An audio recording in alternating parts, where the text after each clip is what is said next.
On a vast hill overlooking the Giza pyramids in Egypt, a group of merchants stand eager to sell souvenirs to tourists. All thing is very expensive. Saeed has been working here for more than 15 years. He has a bachelor's degree in trade, but Saeed peddles these miniature monuments because he says it's one of the only jobs available to him. He balances working here with Egypt's ancient remnants with teaching part-time at the Goethe Institute in Cairo. He says it's necessary to support his family of 6. Profits depend on the day, but I get by. Now in the summer, work and pay is low, but winter is a better time for us because it's a bigger tourism season.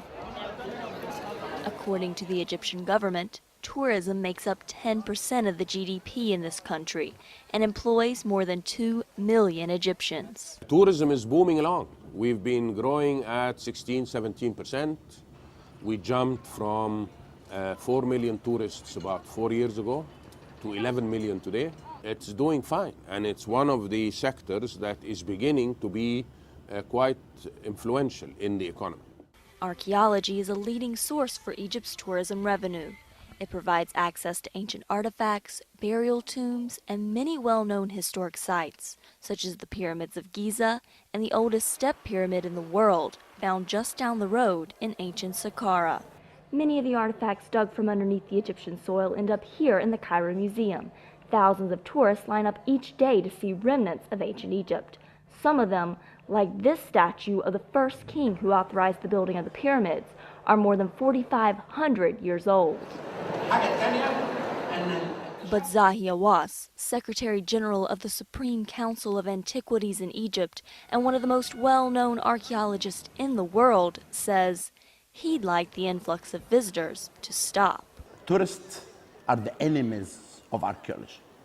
When I hear that there is 14 million tourists who will come to Egypt, there is only one person who is very upset, is me. Hawass says parking cars and buses near the historic sites causes the foundations of these sites to crumble more quickly. He also says more visitors mean more danger to the ancient monuments, such as salty water leaking from sewage lines and destroying structures made out of limestone. But fewer tourists would mean less business for millions like the merchants of Giza. We want more tourists, big ticket, small ticket, any ticket. Antiques, people would like to lock their stuff up. Nobody watches it, nobody does anything. Don't touch it, don't come near it. It doesn't work that way. Camel and horse drivers, they jump in the tombs. People sell souvenirs, they do what they want.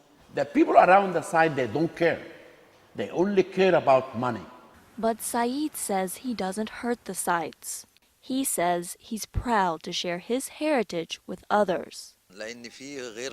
In every country, tourism is important. Tourism in places like Luxor, Giza, and Aswan are great for educating the public, and Egyptians are very embracing and welcome not just their money, but also their interest in the history. But Hawass says if the monuments aren't protected, no one will be able to share them in the future. You have in Egypt something that cannot be repeated. God can make from me and you 1,000, but you can't make the pyramids again. For now, many Egyptians will continue to face the delicate balance of preserving their history while providing for their futures. In Cairo, this is Carla Babb, The Huffington Post.